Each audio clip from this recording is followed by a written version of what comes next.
प्यारे बच्चों, हम फिर से स्टार्ट करते हैं अपनी स्टडी। जो लास्ट लेक्चर में मैंने बताया था कि हम लोग इंटेंसिटी ऑफ ग्रेविटेशनल फील्ड के बारे में सीखने वाले हैं अब, जो कि बहुत ही खास टॉपिक है और उस टॉपिक पर बहुत सारी प्रॉब्लम्स बनती हैं, बहुत सारे क्वेश्चंस बनते हैं। किस तरह के क्वेश्चंस और प्रॉब्लम्स होती हैं उसको स्टडी करने से पहले हमें इंटेंसिटी ऑफ ग्रेविटेशनल फील्ड के कॉन्सेप्ट को सीखना बहुत ज़्यादा ज़रूरी है। तो ये जो इंटेंसिटी ऑफ ग्रेविटेशनल फील्ड का कॉन्सेप्ट है वो ये क्या होता है, इसको मैं आपसे समझाता हूँ। तो इंटेंसिटी का बिल्कुल सिंपल मीनिंग, हिंदी मीनिंग होता है प्रबलता, अधिकता। किस चीज़ की प्रबलता, किस चीज़ की अधिकता, इस चीज़ के बारे में हम पहले आपको डिस्कस करेंगे। मान लीजिए हमने ऐसा सपोज किया कि ये कोई एक सोर्स मास m है। मैं इसको सोर्स मास इसलिए बोल रहा हूँ क्योंकि ये आपका ग्रेविटेशनल फील्ड का सोर्स है। ये इसने अपनी चारों तरफ एक ग्रेविटेशनल फील्ड बनाया हुआ है। उस ग्रेविटेशनल फील्ड में अगर हम एक पोजीशन लें या एक पॉइंट लें और उस पॉइंट पर एक टेस्ट चार्ज रखें, small m is the test charge. किस बात की testing, not test charge, the test mass. किस बात की टेस्टिंग हम कर रहे हैं? तो आंसर है हम ग्रेविटेशनल फील्ड की टेस्टिंग कर रहे हैं। मैं इंटेंसिटी को डिफाइन करूंगा, पहले बता देता हूं आपको। ये अपना सोर्स चार्ज है, ये अपना सोर्स मास है, वो अपना टेस्ट मास है। इस सोर्स मास और टेस्ट मास के बीच में एक डिस्टेंस r है। इन दोनों मासेस के बीच के डिस्टेंस जो हमने r मानी हुई है, इसमें हम इंटेंसिटी को डिफाइन करेंगे इन दोनों का यूज़ करते हुए।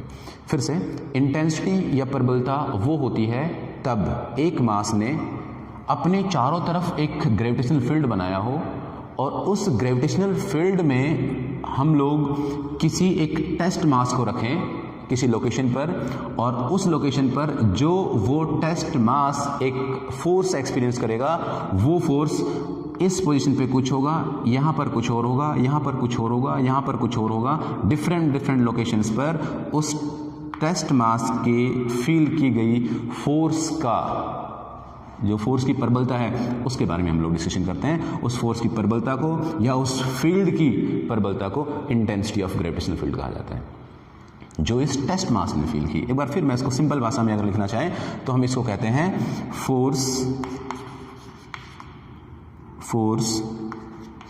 पर यूनिट मास। फोर्स पर यूनिट मास ये क्या होता है आपका? Intensity of gravitational field. जितना फोर्स उसने फील किया या जितना इस मास ने फील्ड बनाया था, उस फील्ड के अंदर जो हमने ये टेस्ट मास रखा था, इस टेस्ट मास ने इस लोकेशन पे जो ग्रेविटेशनल फील्ड फील किया, उस फील्ड की प्रबलता को इंटेंसिटी ऑफ ग्रेविटेशनल फील्ड कहते हैं। ओके, इसने जो फोर्स लगाया वो कितना फोर्स लगाया? तो आंसर है जो इस पे फोर्स लगा होगा वो force F is equal to G the mass m by r square रहा होगा। अब हम लोग इंटेंसिटी की बात करें तो इंटेंसिटी की हमने अभी डिफाइन लिखा है, एक बहुत सिंपल सा डिफाइन, बहुत सीधी भाषा में बात की तो वो इंटेंसिटी को हम I से रिप्रेजेंट करते हैं और that intensity I is equal to force per unit mass. वो छोटा मास, वो टेस्ट मास पर यूनिट मास, जिसको मैं m से यहाँ पर डिफाइन कर रहा हूँ। तो ये अपना जो फॉर्मूला हुआ एक फॉर्मूला अपना रेडी हो गया है कि हमने I इंटेंसिटी का फॉर्मूला बना लिया फोर्स अपॉन मास की टर्म्स में। इसके अलावा अगर मैं इस f की वैल्यू पुट कर देता हूँ तो इस f की वैल्यू पुट करने पर तब हम f की वैल्यू, ये वाली वैल्यू पुट करेंगे तो ये मास से मास कैंसिल हो जाएगा और अपना जो इंटेंसिटी का फॉर्मूला है वो इंटेंसिटी का फॉर्मूला बन जाएगा अपना जी m अपॉन r स्क्वायर। ये अपना इंटेंसिटी का एक दूसरा रिजल्ट तैयार हो गया है। जो पहला इंटेंसिटी का रिजल्ट हमने रेडी किया था उसके अंदर जो मास यूज करते हैं हम, वो मास वो वाला मास होता है जो इस फील्ड के अंदर, जो इस मास ने बनाया था उस फील्ड के अंदर रखा हुआ फील्ड को फील करता है और फोर्स को फील करता है। तो जिस पर फोर्स लगाया गया वो वाला मास है ऑन विच, जिस पर फोर्स लगाया गया उस वाले मास की बात करते हैं हम इस वाले फॉर्मूले में। जिसने फोर्स लगाया या जिसने फील्ड क्रिएट की उस वाले मास को हम यहाँ पे बात करते हैं, उसको हम कहते हैं बाय विच। फिर से मैं क्लियर करता हूं, आपसे दो तरह से क्वेश्चन पूछे जाएंगे। इंटेंसिटी फाइंड आउट कीजिए जिस मास पर, जिस टेस्ट मास पर फोर्स लगा या इंटेंसिटी थी, ये वाला फॉर्मूला अप्लाई करेंगे।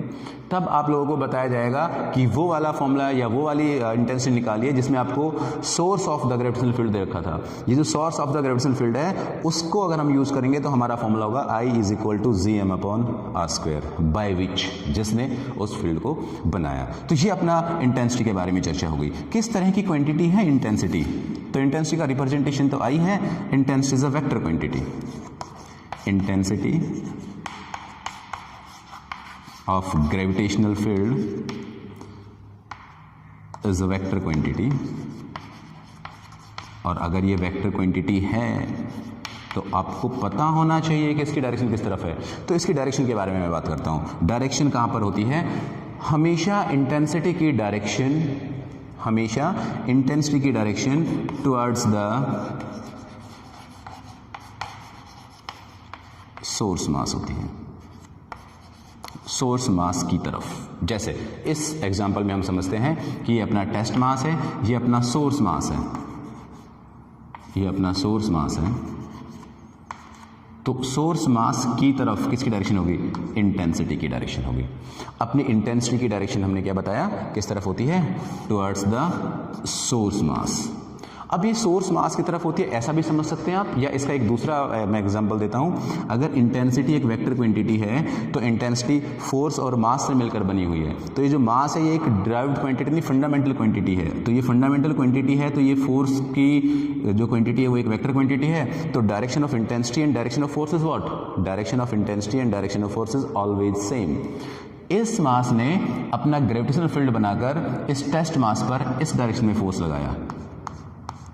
तो जो फोर्स की डायरेक्शन है वही किसकी डायरेक्शन है?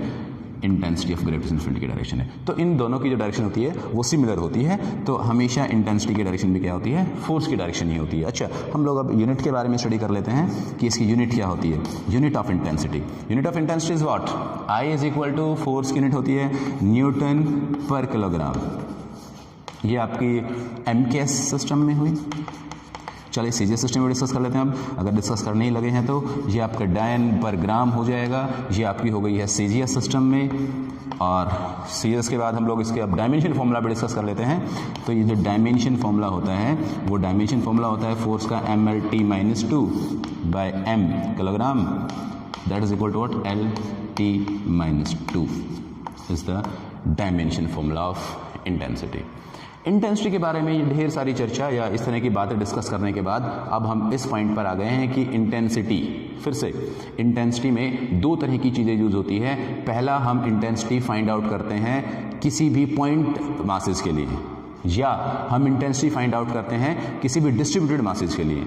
आज मैं आपको एक सैंपल प्रॉब्लम करा रहा हूं जिसमें हम लोगों ने पॉइंट मास लिया है कि हम कोई भी पॉइंट मास लें और उस पॉइंट मास से इंटेंसिटी कैलकुलेट करें किसी लोकेशन पर, जो लोकेशन उस पॉइंट मास ने या जो भी मास है उस मास ने बनाई हुई है फील्ड अपनी उस लोकेशन में। एग्जांपल लेते हैं, ध्यान से सुनेंगे, प्रॉपर ध्यान देंगे तो आपको ये बहुत इजी लगेगा। और एक सिंपल सी प्रॉब्लम ही है वैसे। ये हमने एक स्क्वायर लिया है जिसके साइड ए है, ए और ए। मैं इनका नामकरण कर देता हूँ P, Q, R, S। P, Q, R, S जो इस स्क्वायर के पॉइंट्स हैं उस पर कुछ मास रखा हुआ है। जैसे मान लीजिए यहाँ पर मैं एक मास रखता हूँ 5m, P पर हमने एक मास रखा हुआ है मान लेते हैं 6m, यहाँ हमने रखा हुआ है लेट अस सपोज 11m, यहाँ पर हमने रखा हुआ है 12m। देखिए मैंने ये m की टर्म्स में इसलिए लिए ताकि आपको कैलकुलेशन में आसानी रहे, और दूसरा एक यूनिफॉर्म रिजल्ट आपके पास रहे, क्योंकि सब में क्या आता है यहाँ पर m आता है। इस तरह का डेटा गिवन है और आपसे पूछा गया है कि find the intensity at the centre of square. Square के सेंटर पर, यानी कि यहां पर I की वैल्यू क्या होगी? आई की वैल्यू हमसे पूछी गई है। बहुत आसान है। सबसे पहले हम क्या करेंगे, जहाँ पर भी इंटेंसिटी की वैल्यू फाइंड आउट करनी है वहाँ से एक सीधी लाइन ड्रॉ करेंगे। ये हमने एक सीधी लाइन ड्रॉ की। यहाँ से फिर से हम इन दोनों मासेस को मिलाते हुए भी एक लाइन ड्रॉ कर देते हैं। ये हमने दूसरी लाइन ड्रॉ की। आप लोगों को मालूम है कि अगर एक स्क्वायर की साइड इधर रखी है तो इसका जो टोटल डिस्टेंस होता है वो √2a होता है, और जो यहाँ से यहाँ तक का अगर मैं इसको O पॉइंट मान लेता हूँ तो O से P तक की जो डिस्टेंस होती है वो O से P तक की डिस्टेंस हो जाती है आपकी a/√2। It's a/√2। √2a ये पूरी लेंथ है। ये वाली लेंथ कितनी है आपकी a/√2, अगर a is the side of the square. अब यहाँ पर हमने a/√2 जो इसका साइड डिस्टेंस फाइंड आउट कर ली, ये डिस्टेंस भी यही होगी a/√2 ही। सिमिलर ये भी, ये भी, ये भी और ये भी, ये चारों a/√2, a/√2, a/√2 और a/√2 होंगी। अब ये अगर हमें गिवन है तो हम बड़े आराम से इंटेंसिटी की वैल्यू फाइंड आउट कर सकते हैं। कौन सा वाला फॉर्मूला लगाना चाहिए? हमारे पास इंटेंसिटी के दो रिजल्ट होते हैं। एक रिजल्ट अपने पास इंटेंसिटी का होता है I = Gmm/r², और दूसरा होता है I = F/m। तो हमारे पास सोर्स चार्ज दिया हुआ है तो हम इस वाले रिजल्ट को यूज़ करेंगे इंटेंसिटी को फाइंड आउट करने के लिए। देखिए मैं यहाँ पे इंटेंसिटी फाइंड आउट करने का आपको तरीका बताता हूँ कैसे करेंगे। फिर से समझेंगे, बहुत ध्यान देंगे इस पॉइंट पर। ये जो मास 11m है, 6m है, 5m है, 12m है, मैंने इसमें यूनिफॉर्मिटी को चेक करते हुए ये समझा कि m सबके पास है।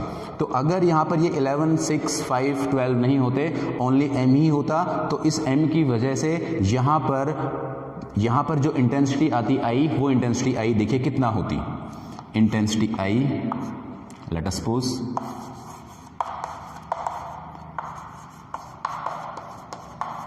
I is equal to इंटेंसिटी I is equal to due to only this m, how much, z उस फॉर्मूले से, g यहाँ पर स्मॉल m है, स्मॉल m अपॉन ये डिस्टेंस आपकी a/√2 है, a/√2 होल स्क्वायर। ऑलराइट, ये अपनी इंटेंसिटी आई अगर ये ओनली m होता तो। अब ये m नहीं 11m है तो क्या हो जाएगा? आंसर है इंटेंसिटी भी 11m हो जाएगी, सॉरी 11i। ये आपको 6m दे रखा है, m की इंटेंसिटी होती है I = Gm/a/√2², मीन्स m की इंटेंसिटी होती है I, तो 6 की इंटेंसिटी कितनी होगी? आंसर है 6i हो जाएगा। 5 के लिए 5i, 12 के लिए 12i। मैं यहाँ पे लिख देता हूँ और हम डायरेक्शन भी यहाँ पे लिख देते हैं। हमेशा डायरेक्शन किस तरफ होती है? Towards the source, towards the source mass. कितना? आंसर है 11i, क्योंकि m के द्वारा कितनी होती है I इंटेंसिटी, तो 11m के द्वारा कितनी होगी? 11i intensity. डायरेक्शन ये वाली, यहाँ पर किस तरह की डायरेक्शन होगी? तो आंसर है 6i टुवर्ड्स दिस डायरेक्शन। यहाँ पर किस तरह की डायरेक्शन लेंगे? आंसर है 5i टुवर्ड्स दिस डायरेक्शन। यहाँ पर किस तरह की डायरेक्शन लेंगे? तो 12i टुवर्ड्स दिस डायरेक्शन। ये हमने क्या कर लिया कि इस पॉइंट पर इंटेंसिटी की डायरेक्शन और विद मैग्नीट्यूड हमने यहाँ पे लिख लिया। अब हम क्या चाहते हैं? अब हम चाहते हैं, अगर आपको वेक्टर का खेल बहुत अच्छे से खेलना आता है तो आप इस खेल को बहुत अच्छे से खेल सकते हैं। कैसे? कि इस डायरेक्शन में 11i लगा, इस डायरेक्शन में 5i लगा, वेक्टर रूल के अकॉर्डिंग कितना आया नेट और रिजल्टेंट? तो ना 11i रहा ना 5i रहा, यहाँ पर जो नेट आ गया वो आपका आ गया 6i ऐसे इस डायरेक्शन में। और यहाँ पर हमने देखा 6i है, 12i है, तब फिर से वेक्टर का खेल हमने खेला, ये दोनों कैंसिल हो गए, तो फिर से रिजल्ट कितना आया? 6i, और direction this direction. What is the angle between these two distances? Answer 90 degree.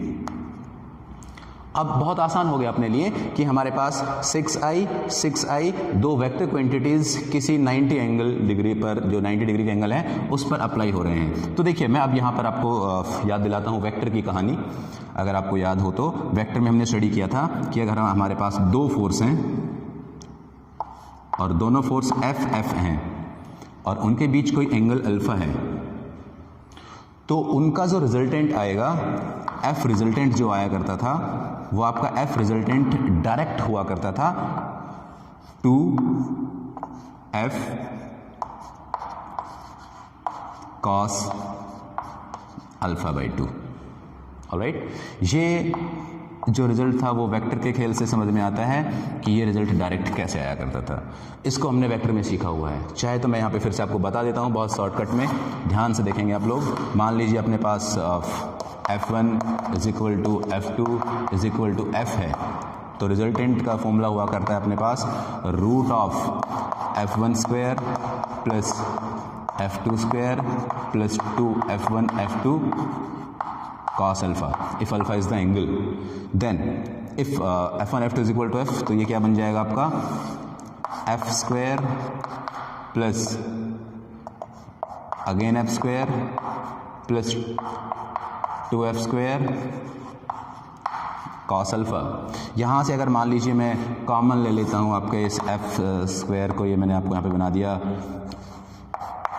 2F square और ये 2F स्क्वायर दोनों यहाँ से कॉमन आ गए, तो अंदर क्या बचा 1 plus cos alpha.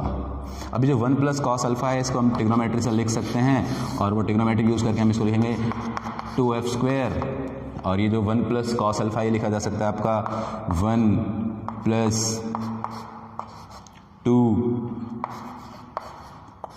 Cos alpha by 2 square minus 1। यहाँ से ये -1 से +1 -1 कैंसिल हो जाता है। अब ये जो कैंसिलेशंस हो गए, इसके बाद जो अपने पास रिजल्ट आया वो कितना आया, तो answer 4F square cos square alpha by 2। यहाँ से 4 से बाहर अब कौन आ गया, यहाँ 4 से बाहर आ गया 2, यहाँ से क्या आ गया आपके बाहर F, और यहाँ से कॉस बाहर आ गया, और ये आ गया आपका alpha by 2, that is equal to what, resultant. तो ये अपने पास क्या हुआ, रिजल्टेंट का एक शॉर्टकट हम यहाँ पे यूज़ करते हैं, जो मैंने यहाँ पर यूज़ किया हुआ है। चलिए, ये आपको वेक्टर की नॉलेज मैंने आपको दे दी, यहाँ से आप वेक्टर के बारे में सीख सकते हैं। तो एफ रिजल्टेंट की वैल्यू क्या आ जाएगी, आप इसको बहुत जल्दी से पुट करते हैं। ये आपका 2F हो गया, 2 है, F है, कॉस अल्फा कितना दिया हुआ है 90, where alpha is equal to 90 degree. अगर अल्फा आपको 90 दिया तो 90/2 45 और कॉस 45 1/√2, और 1/2 को सॉल्व करेंगे तो क्या जाएगा ये आपके पास √2 क्या F। अभी जो √2F है हमें ये यूज़ नहीं करना, हमारे यहाँ पर जो सॉल्यूशन है वो क्या है, तो यहाँ पर जो F है, F की वैल्यू क्या है हमारे यहाँ पर, F नहीं बेसिकली ये जो रिजल्टेंट है वो क्या है आपके पास, इन दोनों की वैल्यू कितनी है 6 है। तो हमें क्या लिखना है यहाँ पे √6 है। क्या हमारे पास I की वैल्यू है, हाँ हमारे पास I की वैल्यू है। ये देखिए, ये मैंने शॉर्टकट यूज़ किया है, F की टर्म्स में आपको बताया है, तब ये F और अल्फा गिवन था। इसको मैं डायरेक्ट यूज़ कर रहा हूँ यहाँ पे, कैसे यूज़ कर रहा हूँ, 2 की जगह मैंने क्या किया 2 ही पुट रखा, F की जगह क्या कर दिया 6 है।